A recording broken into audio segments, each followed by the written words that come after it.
it's us again. Yep. And it's Tuesday. I know. And what? Well, I might have to run out there and get some more of that tea. Well, I almost drank it up. You have a lot left. What are you talking about? No, it's not much. I don't want to take this mostly ice. Oh, okay. I got some of that ginger lemon tea that I made. Why don't you go make me a drink too while you're Which going one? out there? We don't have any alcohol. No, okay, hold on. Because it's only early afternoon. I'm fucked up. This... Let me go start. Let me go get some tea. That was just water with that black cherry like flavoring in it. So if there's any of that left. But hey, hi you guys. Hope you're having a good Tuesday. I like your little Space Invader there, fourth drawer down. So yeah, we actually got more into the Unsolved Mysteries last night than I thought we would. For some reason, I don't know why I thought this, but I was like looking at all the whatchamacallums, the episodes. What's that word? Yeah, episodes. And I thought that there were more than there were, like for the second thing. So I was just kind of like, oh man, we only watched 4 of them. But then when I looked at the list today, I was like, oh no, actually we watched 5 of them, and there's only 1 left that we haven't seen yet. So we haven't seen. So I figured, well, it's kind of like we're reviewing the whole second season, because we've seen like almost all of the episodes except for Lady of the Lake is I think the only one that we haven't watched yet. I'm not really sure. Oh shit! Yeah, I was gonna say that's not my glass. What are you doing? Get into this big huge artichoke jar. Look at this. It's so classy. I got my fucking lipstick all over the side of the glass. It's so gross. And like, look at this. Check it out, you guys. I was like washing the coffee pot this morning, like before I made coffee, and for some reason, like the lip of it cut a huge gash in my finger. And I was like stumbling around for Band-Aids, and I guess we had like an old first aid kit like under the sink in the bathroom, and like I just pulled one out without looking at it, and it's this black Band-Aid that says "fail" on it. I was like, thanks. That's a real like boost to my self-esteem. We were looking at YouTube yesterday, and a couple days back, like 2 days ago. There's some channel on there. They hosted Jeffrey Combs. Mm-hmm. Jeffrey Combs is fucking starting to get into the YouTube scene, and that channel that had him on isn't bigger than ours. So I'm thinking that once we hit about 10,000 subs, we're gonna do something like have maybe Jeffrey Combs would be on our show. That'd be nice, yeah. He seemed like a lovely person. Yeah. And once I hit that 10,000 subscribers mark, I'm gonna feel better. My bigorexia will be conquered, and I'll start asking some more famous guests. We've had some semi-famous guests on already. It's just that the show really didn't evolve that way. But I'm thinking maybe we should when it comes to movies and entertainment. Yeah, I mean, every now and then we can have someone. Like I said, it's kind of a pain in the ass, like to have guests on, but it's like I could probably figure it out. Like and it'll probably be a bonus show, not a regular show, maybe. Yeah, that's what you know saying. What I mean? We could just do it like every now and then, like every now and then, yeah. Like particularly for doing like a movie review, or maybe like a special every couple. Whatever. Yeah. We can just like get somebody. Yeah, I think so. Or we've had some paranormal related guests on, like. Yeah, we had the guy from Summerwind, and and then we've had Angry Gay Pope on a bunch of times. Yeah, I can get that Navy pilot who saw the Tic Tac UFO. He's a good guest. I've watched him on a couple other shows. I could get him. Fourth Row Down says, I bet Bruce Campbell would do it. Wouldn't that be awesome? Yeah, it'd be cool to have Bruce Campbell on. But once you start getting to that 10,000 subscriber range, you become more attractive, I think, to some of those people. It's worth their time to come on your show. We're already attractive. We're already good. I mean, some of our shows have 40,000 views on it. So I think Ed and Lorraine had 60,000 on it, didn't it? Like I said, that's by far our biggest show. Even our kind of average run-of-the-mill kind of show now, the ones that are a couple of years old, can have 5 to 10,000 views on them.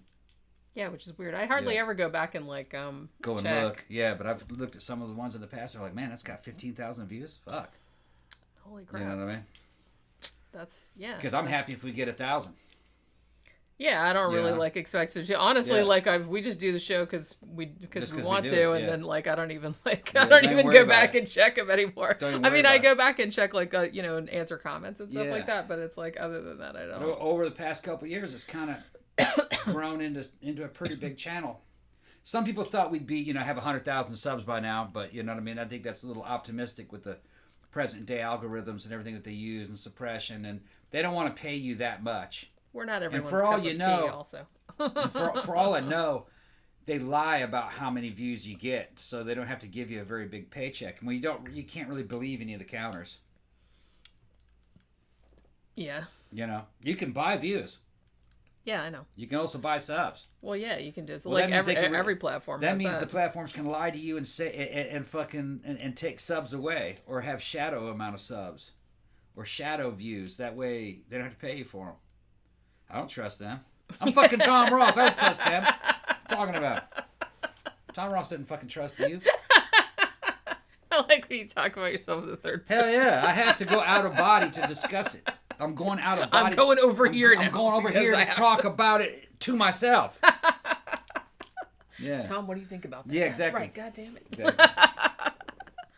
You want to talk about Unsolved Mysteries? Go ahead and talk about Unsolved Mysteries. So while you were in there with the drink, I told him, I said, it actually didn't occur to me that we had almost finished like season 2. I thought there were 2 more episodes, but actually we saw all of them except for one, Lady in the Lake, which we'll probably watch tonight. I don't know. We might talk about it on Matinee tomorrow, but I might do another movie as well. So we can generally kind of like talk about the whole season, about which ones we liked the most. Now the ones, I don't think we watched them in the right order. Because I was like looking at another person's like review of them, and I was like, that's not the order that we watched them in. So I don't know if like Netflix just put them in a different order. Fourth drawer down had a fucking brilliant statement. Tom's butt discusses it with his own butt, and he's trying to say I get Chuck Tingle with myself. It's true. It is true. Yeah. And it is true. Exactly. And your butt definitely does discuss some stuff. It discusses, yeah, it can discuss shit and drive other people out of the fucking room. You guys know what I'm talking about. that fucking Florida skunk ape, that ain't no fucking myth. No, that's right. He's out there. He is right. He's out. One of these days, I'm gonna make that fake video. Our new camera's coming tomorrow, so it's like maybe we can make that video finally. One day they're gonna catch him. And they're gonna have to let him go. Because they're just like, no, we don't want any part of this. Skunk ape, it was right there in the name. And I don't know why we didn't like see that coming. Right. But that's funny, because now next time, like next time you're in the room and you kind of like and you kind of let one of them be like, what are you discussing over there? I gotta get out of the room. You see, look, man, they're saying the number of subs don't mean much. Fucking Graham Townsend saying YouTube's been lying for years. Mark said he's seen channels grow to 1 million subs in a week with no added views. There's all kinds of fucking, all kinds of shenanigans.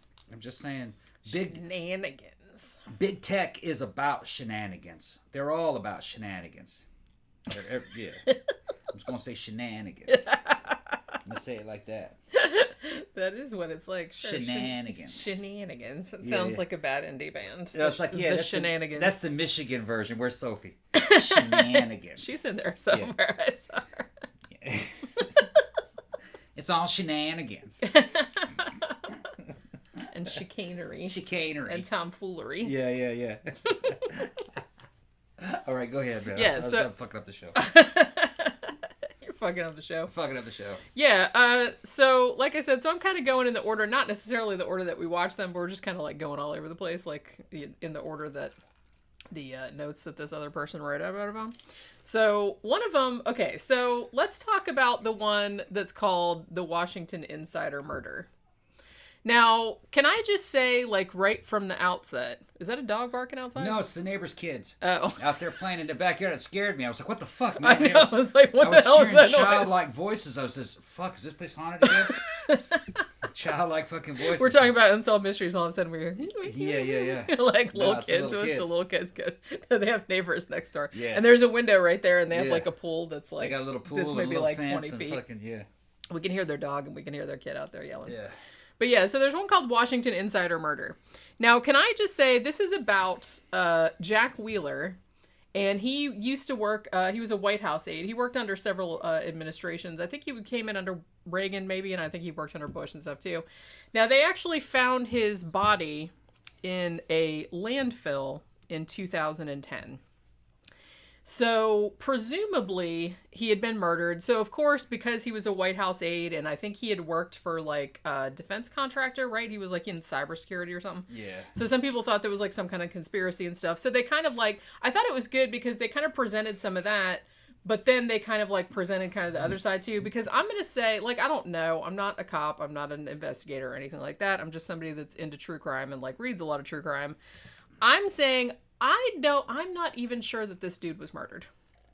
I don't think he was. What happened? Well, because, okay, so they found his body in the landfill, which says to me, well, his body ended up in a dumpster somewhere, and then it got taken to the dump, obviously. It was in a dumpster, but it wasn't robbed. It had all of his stuff on him. Yeah, he had, like, money, and he had, like, a really expensive ring, like, and stuff like that. And the way he died was blunt force trauma. And I said, that could have come from not necessarily being beaten to death, which is what they said, but into the back of that he could have fallen into the back of the truck, or maybe like the truck kind of smushed him a little bit. Well, you see, when that truck picks up the dumpster, it does this and lifts it overhead, and there's shit fucking rattling, and the fucking metal doors opening, and it drops you into the back of the truck, and it might have dropped him on something metal.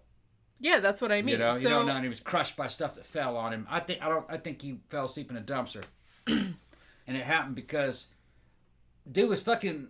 They got him on video. They tried to fucking track him around because the FBI was in on it. All the fucking government agencies were trying to figure out what happened to this guy because he was a hero. He kind of well known, in the government.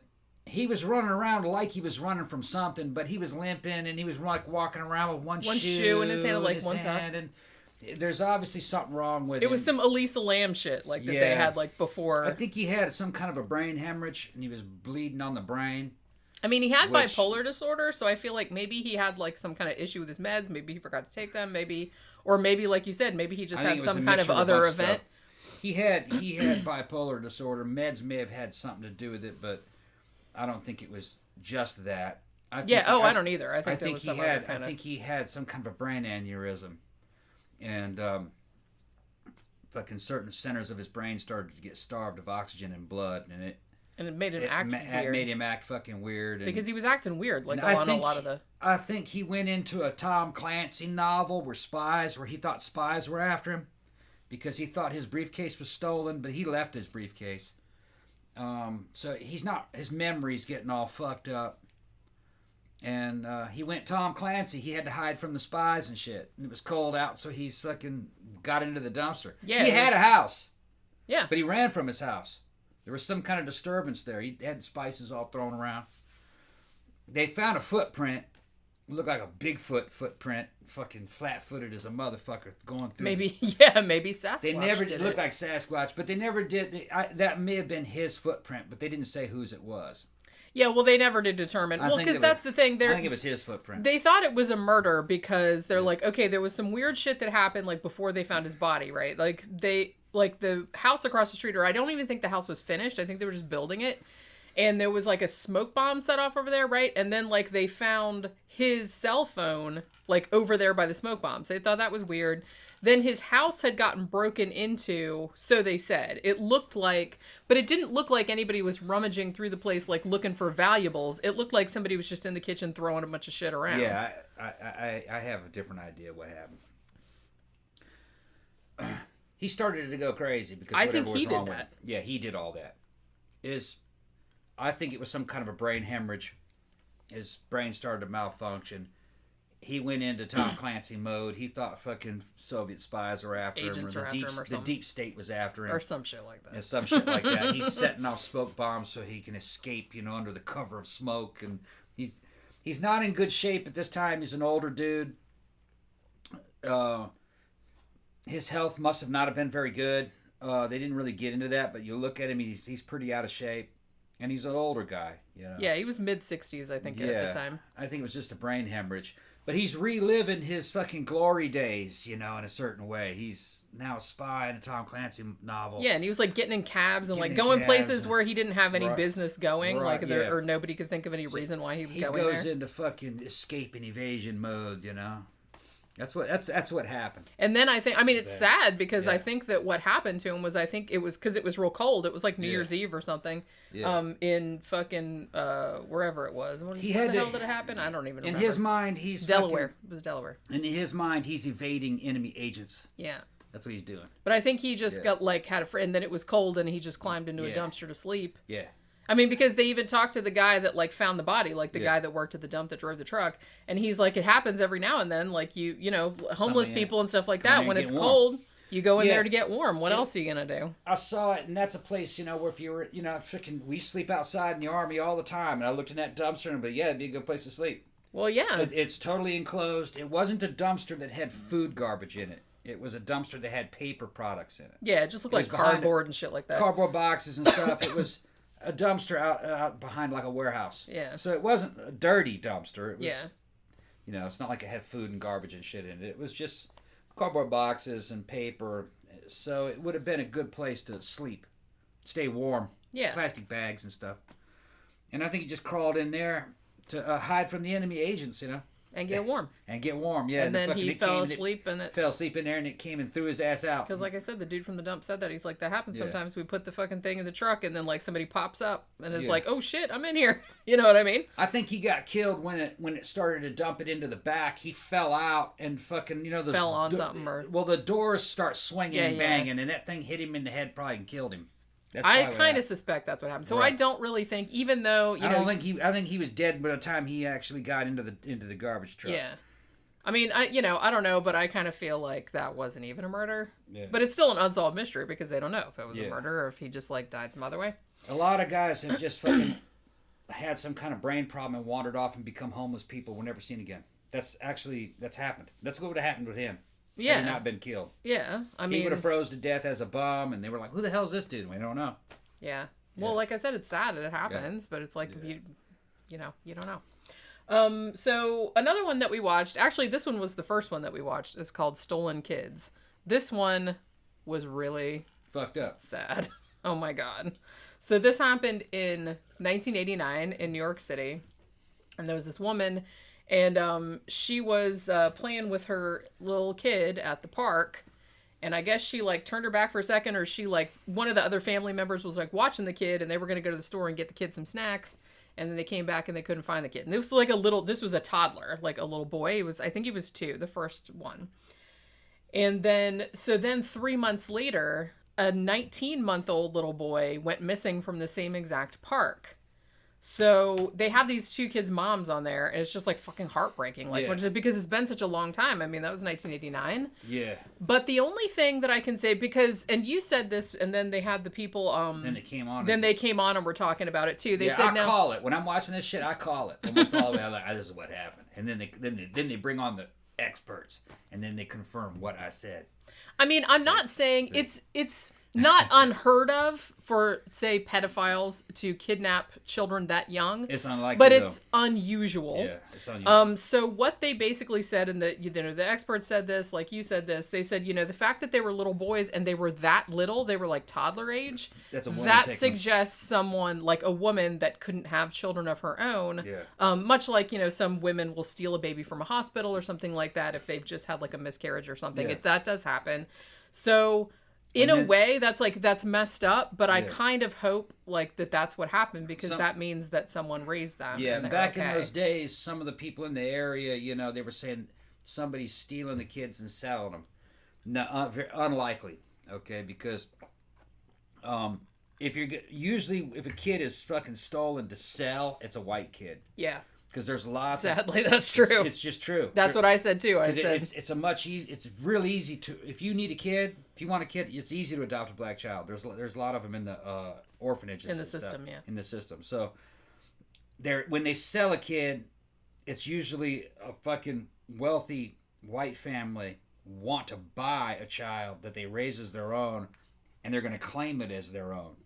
So it has to look like them. Yeah. So that's why they're doing it. I'm telling you, the demographics, the age, and the race of the child, it's a black female that couldn't have children and was taking other people's children. And she probably wanted more than one, so she got 2. Yeah, because it was 3 months in between. Right. I think that there's a fucking super, super likely both those kids are alive. They're grown people now. And that's what I said. I really hope so because they had, like I said, they had both the moms on there talking. It was just like heartbreaking. Yeah. And they didn't know what like happened to them. At least it's better than having them killed, though. That's what I'm saying. Yeah. I really, really hope that's what happened. Yeah, I don't think they were killed. I think they were raised by somebody a lonely black woman. And because they did actually kind of mention another case on there where a woman who had I think she had just had a miscarriage or something like that, or she lost her own child. Yeah. And she actually went into a hospital and stole a baby. And they actually did find that that person, like that baby later on, like when she was grown up, and they actually did like reunite her with her family. So they're kind of hoping that that's the situation here, but it's been like 30 something years at this point. So they're just kind of hoping. They gave good description. They did like a really good age progression. So they were like, you know, they were trying to find this person. These two little boys that were taken back in 1989. Yeah. So then there was one. Now this one was really weird. This is probably my favorite one, just because this was like so fucking weird. A Death in Oslo. Now this one. Yeah, this is a good one. This one was very. This one had me wondering. This one is very similar to the Isdal woman case, like from the 1940s. I think. As soon as they talked about the damn tags. The clothing tags being cut off. Missing. Yeah, just like Isdal woman. Yeah, and like Somerton Man. You're right, and just like Special Forces. That's some spy shit. Back in the time when I was in service, all your SF guys wore sanitized uniforms when they went on a mission, not when they were just just doing. You never could tell if they were going to be in uniform or not when they did a mission. Sometimes they would just dress like civilian mercenaries. But one of the things that they did is even if they had military uniforms on, there's no name tags, nothing. All removed. It's not to say that they weren't trying to hide the fact they were special forces. What it was is if they ever got captured, you couldn't tell who was in charge and who was who. Yeah. They'd all start lying about who was who. You know?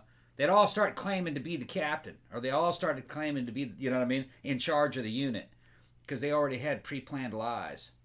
Yeah. And to confuse interrogation, they would all claim to be the fucking unit commander. Right. You know what I mean? So they couldn't figure it out. Well, the same intel agencies would kind of do the same thing. Cut all the tags out of your clothes so you couldn't tell where these people had been.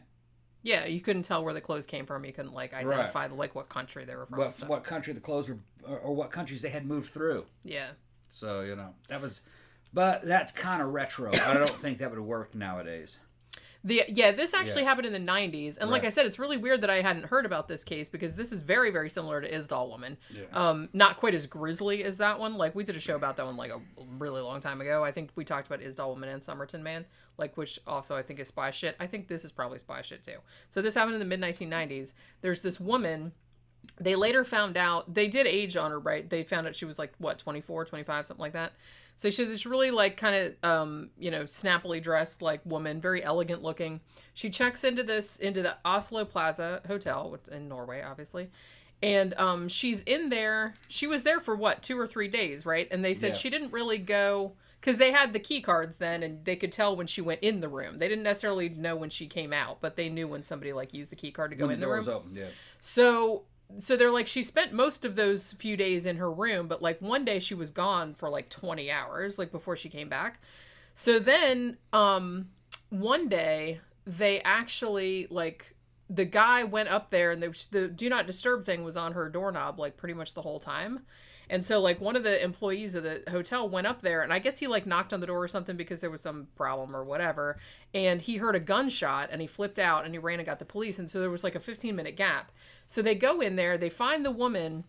She's lying on the bed. She's totally dressed. She's got her high heels on. She looks like she's going out for, she's got all black with her kind stockings of like and everything.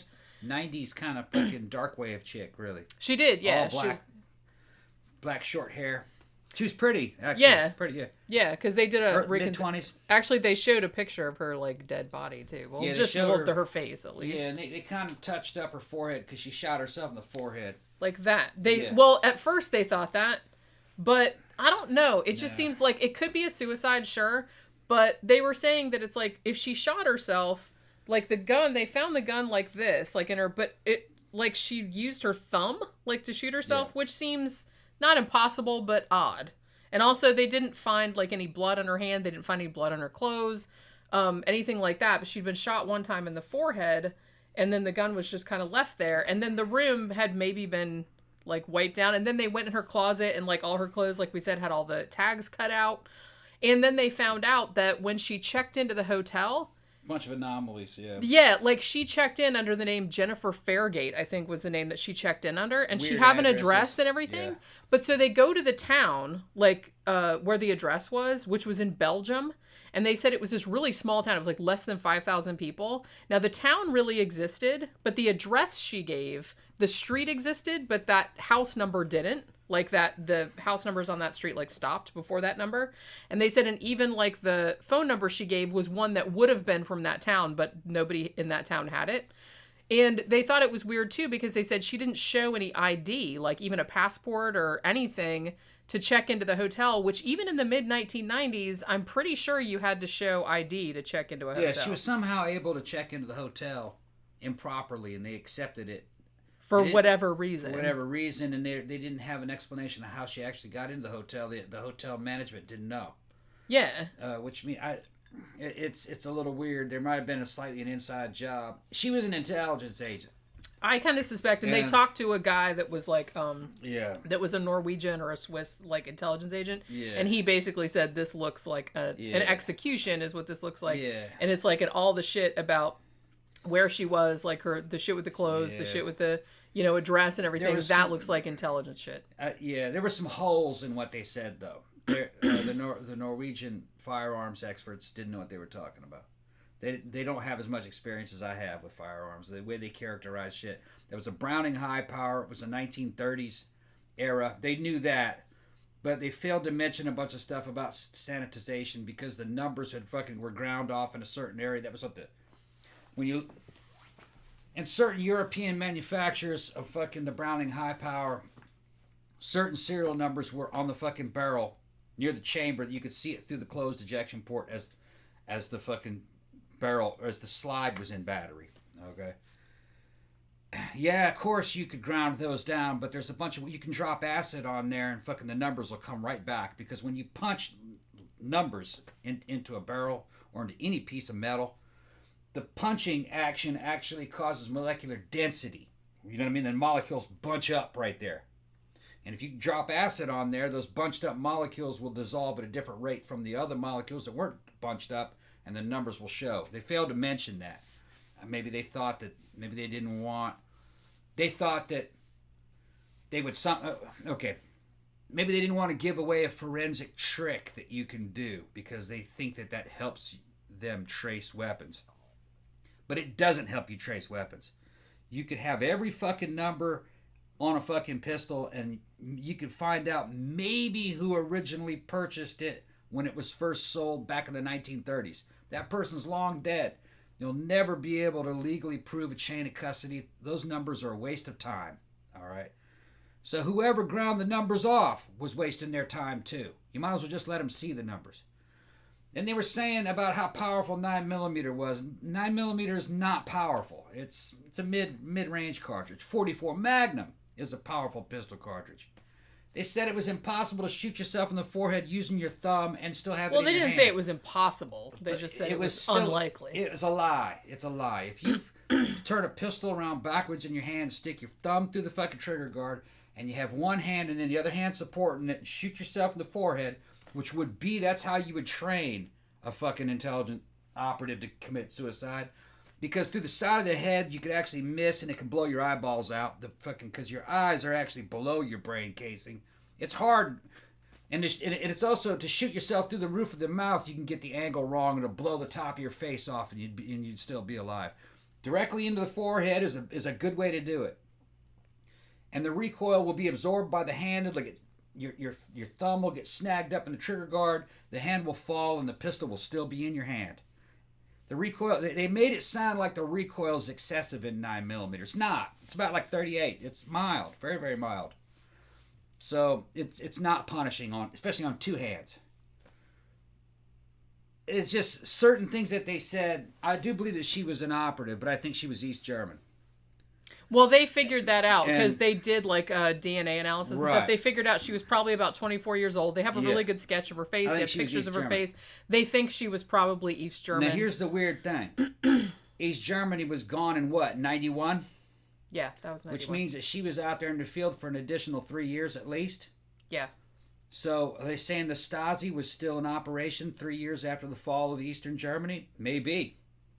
Maybe Stasi and some of the fucking intelligence agencies of Eastern Europe kind of went rogue after their government collapsed, and maybe they became a semi-criminal organization? I don't know. Maybe they started working for another country? Yeah, there's no telling. Maybe they went to work, maybe they were doing contracts for the CIA? Who was paying them? either way, what I think happened, they hypothesized that she was murdered by her organization or an enemy organization. I'm going to say no. She killed herself. But they still don't know. I mean, the mystery was, like, whether she was murdered or she killed herself. But I think the bigger mystery was who she was and why she was there and who she was working for. I think most likely she was in an intelligence organization and there was no way out of that organization, and she had done something over the years that she wasn't happy with. Maybe she was suffering depression and she killed herself. Because we don't know who she was or how she was recruited. For all you know, she was, basically, female intelligence operatives are basically kind of like high-tech hookers. They sleep with men to get information. All right, and then they sell that information back. Maybe she was recruited out of a fucking prison. Maybe she was recruited out of an orphanage at an early age. Because she was pretty young. She was only 24. So you don't know what her life was like. She might have had a bad life, and maybe there was no way out of fucking the intelligence service that she was in. She didn't like doing it. Yeah. Maybe she fucked up, was fucking over these guys, sleeping with guys and fucking them over, and she didn't like doing that. Maybe she liked them. Yeah. You know what I mean? You kind of, some of that shit that those people do, man, is a total lack of consciousness. They, you know what I mean? It favors psychopaths and sociopaths. People that can betray people. And I think she killed herself because she didn't like what she was doing. Yeah, she very well might have. That's what I think happened. I mean, but like I said, I'm kind of more interested in, like, why, like, who she was and what she was up to. I think she was an East German girl, came out of a orphanage. Yeah. That's what I think she was.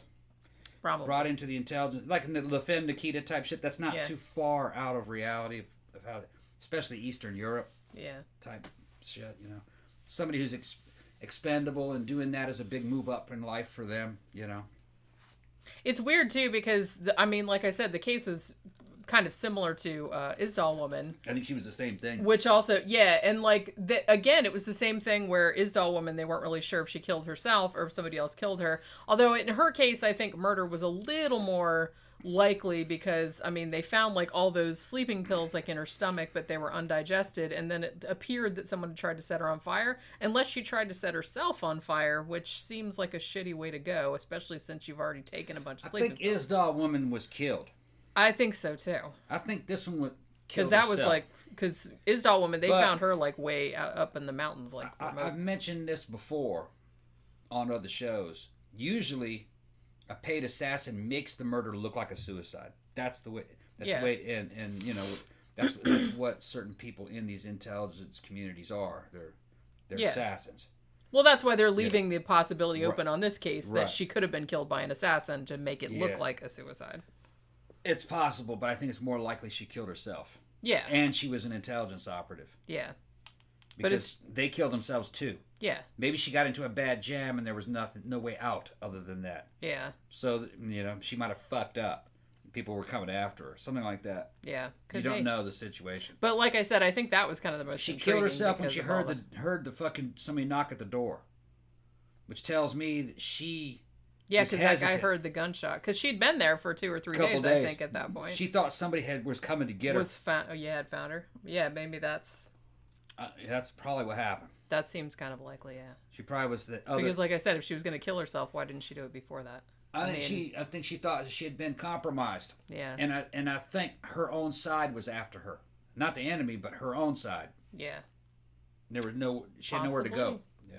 But yeah, maybe somebody will figure it out one of these days. No. Yeah, maybe not. No. No paperwork, no paper trails. That's why they haven't figured out fucking Isdal. Yeah. Yeah, and that was like back in the fucking 40s. Yeah, what they're doing is basically what organized crime does. Those units mimic organized criminals and use organized criminals. It's that same. And PIs and bad cops. Yeah. Yeah. And then, let's see, what was the other one? The other one was... excuse me.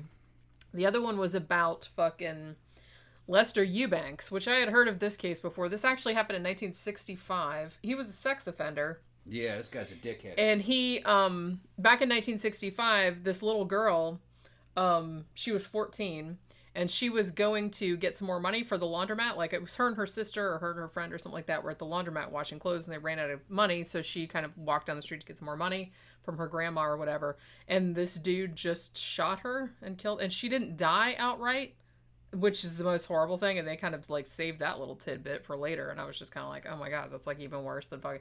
Like, he shot her, and then he, like, I guess he came back and she wasn't dead, so he, like, fucking smashed her head in with a brick or something like that. It was, like, fucking horrible. So, they caught the guy, like, pretty much immediately, because this dude, like, lived in the same neighborhood. Everybody knew he was, like, the town weirdo. He, like, kind of walked down the street with, like, fucking nunchucks and all this other kind of just, like, thinking he was fucking Bruce Lee or whatever. So, and they caught him and he confessed, and then he got convicted and put on death row. But then in 1972, Ohio abolished the death penalty, and so he got commuted to a life sentence.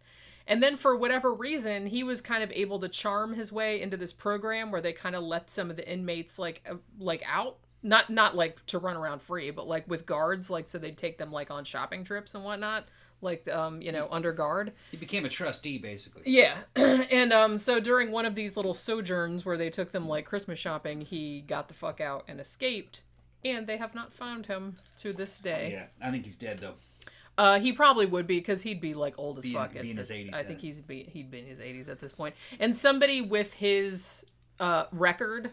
Because he had already been, like, arrested for, like, rape and sexual assault and all kind of shit, like, before he even killed this little girl.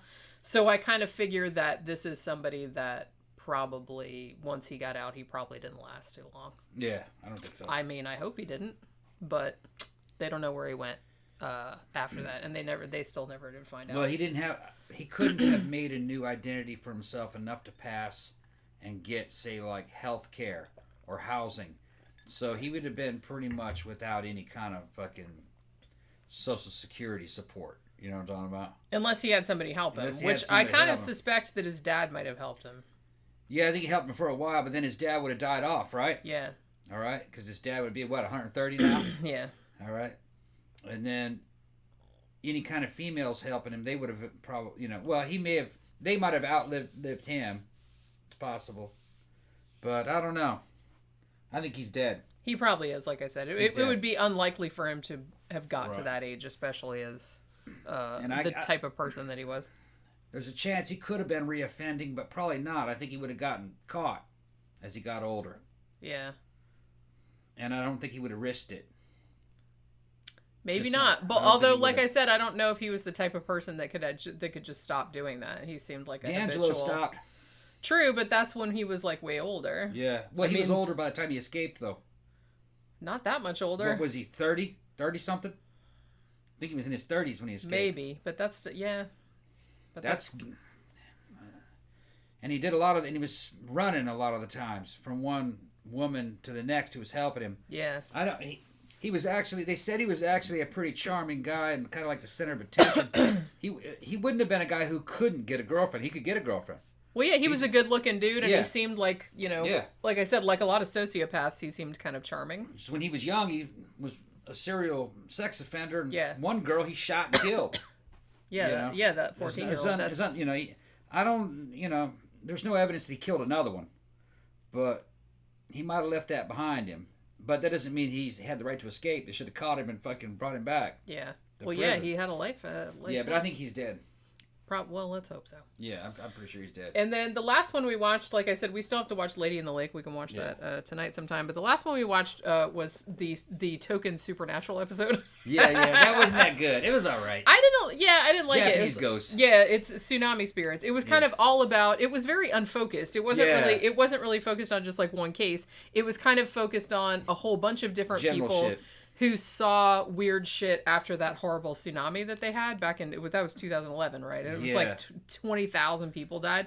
And it's like, I think like... Yeah, it wasn't well written or well structured. The most affecting parts of that, I think, were actually just the parts about the actual tsunami and like the people, like that one guy, like talking about how he found his fucking dead daughter, like hanging in a tree. Yeah. And then like they found his fucking baby, like buried underneath the mud and all that stuff. That was like fucking horrifying. Yeah. But it's like then they kind of went off and they were talking about like all these taxi drivers that said they were picking up all these like wet ghosts and like taking them back, and they were taking them like ghost ride for free and all that kind of stuff. And it's like, I hate to be like, I guess it was interesting, but like, I hate to be glib and everything, and it's like, you know, because everybody there, like, lost so many people, and that's horrible, so you can see why it would be comforting, you know, to say, like, oh, you know, my dead relative, like, came to the door, like, you know, and they were all wet, and they wanted a towel and ghosts and everything. One of the things about the accounts, they're very Japanese in their narrative. You know what I mean? It's like something comes out of a damn Japanese ghost movie. Mm-hmm. You know, that's why Japanese ghost movies are the way they are. So, I don't know. They had that Shinto priest there. Was he Shinto or Buddhist? Oh, I can't remember now. I thought he was Buddhist, but don't quote me. Yeah, maybe. I thought he might have been Shinto. But he could have been. Either one doesn't really matter. He was saying that rational people might say that it had to do with trauma and visions and psychology. And he says, but we don't talk about it that way. We just accept it for what it is. This is the experiences that they have. You know what I mean? He says you can interpret it any way you want to interpret it. But you know, if you want to, they're just tales. To me, they were interesting stories. None of them were really compelling as. Well, like I said, they were. It was so generalized. I mean, because it kind of just bounced around. Basically, it was just kind of like. Yeah. You know, all these people had like ghost experiences in the wake of this horrible tragedy. Yeah, and it bounced around, like you're saying.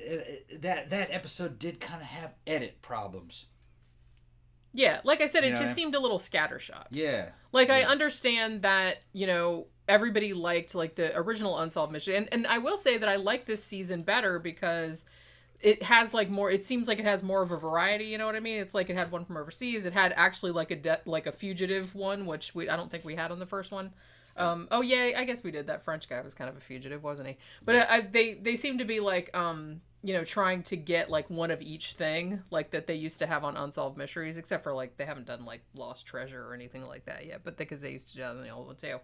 But you know, so a lot of people liked the UFO ones and the ghost stories and stuff. So it's like, it's cool that they are giving a nod to that, because it's kind of like, you know, a nod to the original show, because they're like, they had paranormal ones and everybody liked those. But this was like easily my least favorite of the season. Miss J's asking us how we're doing. How you doing, Miss J?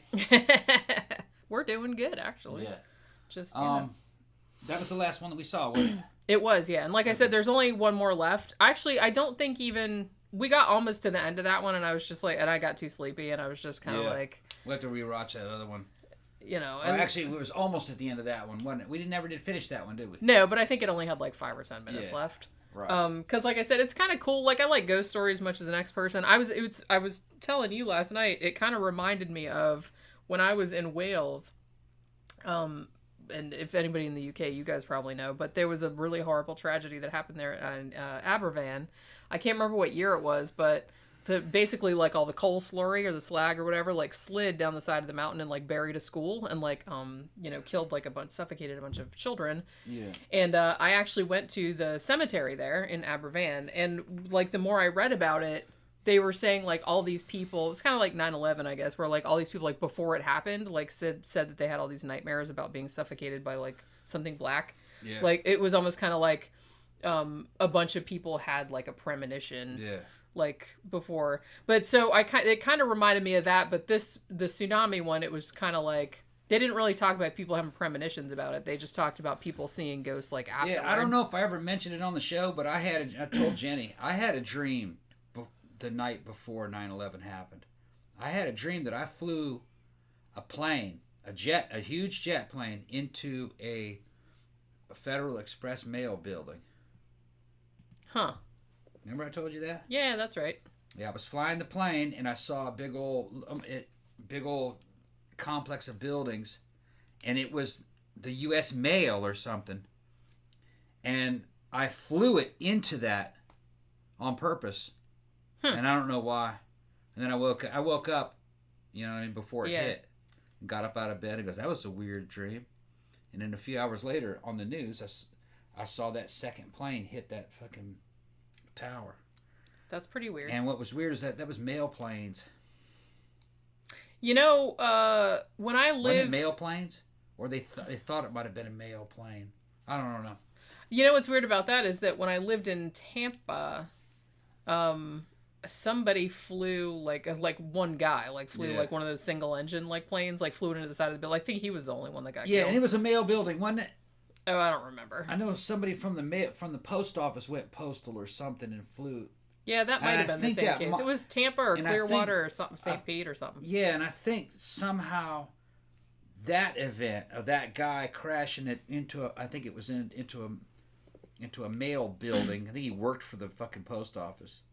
That made me have that dream where I did that. Yeah. But it was weird. The timing was weird. Yeah. Was weird. Just weird. Yeah. And evidently, there were some other people that said that they kind of had a weird dreams and premonitions of it. The day that it happened. I mean, like I said, unless they had like unless they wrote it down before the shit happened and like had it fucking notarized and shit like that. Yeah, it's hard to prove. Because it's like easy to say afterward, oh, I had a dream before it happened. Yeah, no, it's like, but I didn't think anything of it. I'm not saying you're lying. I'm just saying there's no way of proving it. I didn't think anything of it at the time. You know what I mean? Yeah. Until I saw the fucking Twin Towers event. But waking up, I was just like, it's just another dream. Just another weird dream, sure. Yeah. I mean, like and we all have all the time. What's funny is that I don't have very many weird dreams anymore. I had weirder dreams when I was younger. Yeah. There's something about as you get older, I think your brain gets more efficient, and you don't go down these flights of fancy when you're asleep. Or maybe it's just because people get just boring when they get older. As they get older. Well, I used to have your imagination just kind of like gets flabby. I used to have weird fucking out of body experiences and fucking dream true and have waking dreams where you become conscious in a dream and then you start controlling the dream. Yeah. I used to have all that when I was younger. Yeah. I used to be able to go to sleep. This is like when I was a teenager. I'd go to sleep and then when I woke up, it was like I had leveled up. Yeah. All of a sudden I had gained new abilities or new understandings. It was kind of like as you were sleeping, your mind would process things that were happening each day. And then somehow you'd have like a breakthrough. And then you'd wake up and you felt like you were a different person with a whole new understanding of the world. Yeah. Do you remember that? Yeah. And all of a sudden you could do something that you couldn't do before. Well, that's kind of what one of the theories is like about what dreams are, is that they're your brain like trying to like, now that your consciousness is kind of off and like stopping like yelling at you, that it's like sorting shit out back there. Yeah. And there was like a couple times like in that 10th, 11th, 12th grade period where you would like totally like level up and you were like in a new state of consciousness. Yeah. And you know what I mean, with new abilities. It was weird, man. But I guess that's just part of having weird breakthroughs as you're developing. Like an emergent property would come out. Yeah. I don't know if you guys in the comment section might know what I'm talking about. And someone's asking if we've seen The Alienist. I haven't yet, though. I did read the book. So I actually do want to watch that one of these days because I really, really liked the book a lot. I read the book like several years ago. Mark said I do my quantum mechanics homework in my sleep. Yeah. Well, that's what sleep's supposed to do. It's supposed to kind of like defrag everything in there and kind of like sort shit out. So when you wake up, you're like, aha, I got the answer. I mean, that doesn't always happen, but I think technically that's kind of what the purpose of it is. You know Jay says hormones play a bigger role in dreams than people realize, just like poltergeist activity can ramp up. Yeah, probably right. Yeah. I've read a couple of papers on that. And maybe opening up new neural pathways as you learn certain things gives you that feeling of leveling up. And it happens mostly when you're young, during like you're having those early big growth spurts. Yeah. Through your teen years. And hormones are happening on top of that. But then I think a bunch of emergent properties start happening because you're becoming more conscious. Or your consciousness is changing into a new form. And then I think eventually what happens is you get kind of old. And you've kind of stabilized. You got ossified. Yeah, and you become very efficient at thinking. So you're not as creative as you were. Or you tend not to be as creative as you were. Because you don't waste time with fucking crazy shit. Yeah. Like you did when you were young. I used to look at shit when I was younger, and I'd just fucking have fucking flights of fancy and fucking embellish it in my own mind. And, like listening to music. Yeah. It was like a fucking intense experience. Listen to it now, it's just kind of humdrum. But see, people who like, who are artists or writers or something like that, that you have to try and like maintain that. You have to maintain that, right? Throughout your adulthood. Otherwise, you're not going to be any good. Seem to be able to do it sometimes. You know what I mean? Like, if I really start cutting up on the show, it's like it's coming back. Yeah. But left to my own devices, I'll just try to sail through it with minimum resistance, I guess you could say, Yeah. You know what I mean? Just like, yeah. Whatever. Yeah, whatever. Yeah, it's like that. I don't want to be like that. Yeah. I don't ever want to be Gotta stay active. Yeah. Gotta stay active. Gotta stay in a positive mindset. Well, you gotta stay, like, mentally active. Like I said, this is why I treat, Right. Because, like I said, I'm a writer, and I like to do creative things. So it's like I don't want to get into a thing where it's like, oh, well, it's stupid. I don't want to do anything. Right. That's eventually what happens to a lot of people. Not everybody though. But like I said, you have to struggle to like maintain it. Yeah. Sure, when you're older. Well, a lot of people were never like you though. That's true. I knew guys that were in their senior year of high school that were already old men. Yeah. Well, oh yeah, I did too. And yeah. I did too. And then you see them later, you're on Facebook, like fucking 30-something years later, you look at it and goes, damn, fuck. Yeah. Yeah. He looked like a 90-year-old man, you know what I mean? Just... Zach says, I'm worried I'll lose my artistic passion when I get older and be left with nothing. Don't think of it like that, though. It's like, I never found it all that difficult to, like, hang on to it, so maybe you won't either. Always try to stay in, a mode of growth and development. And, I wasn't always like that. There's times where I have like a year that was fucking bad or some negative years. You have to shake that off and try to get back on the growth. And always try to do like new things or things that you enjoy. Right. You know what I mean? Yeah. Like, just get excited about something and just stay excited. If you're not excited about this anymore, and find like a new thing to be excited about. Yeah, for me, you have to have the physical dimension. Things have to be physically hard too. You know what I mean? If it's just mental is not enough for me. Yeah. I'd be the kind of guy that would want to take fucking fencing classes or fucking, that kind of shit. That's it, Boxing, get back into fucking MMA, beat some dude's ass and get your ass beat. I'd be like into that. Yeah.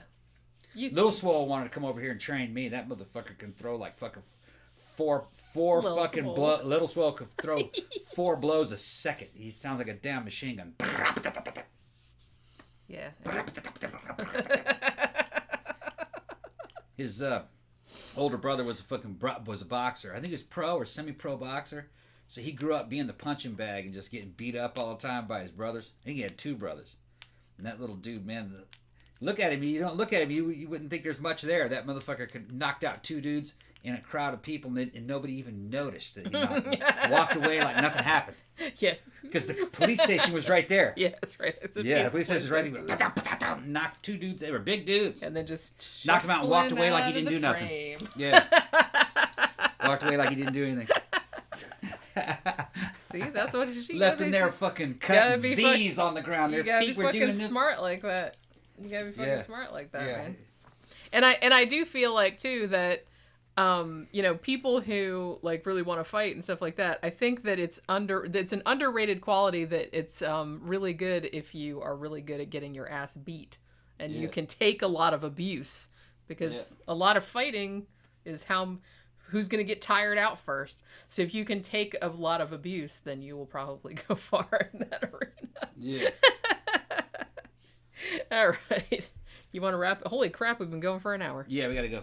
All right. So we will probably watch like the last episode of Unsolved Mysteries tonight. Maybe talk about that tomorrow, but will probably watch a newer movie as well to talk about tomorrow as well. So thanks everybody for stopping by, and we'll see you guys tomorrow. Bye.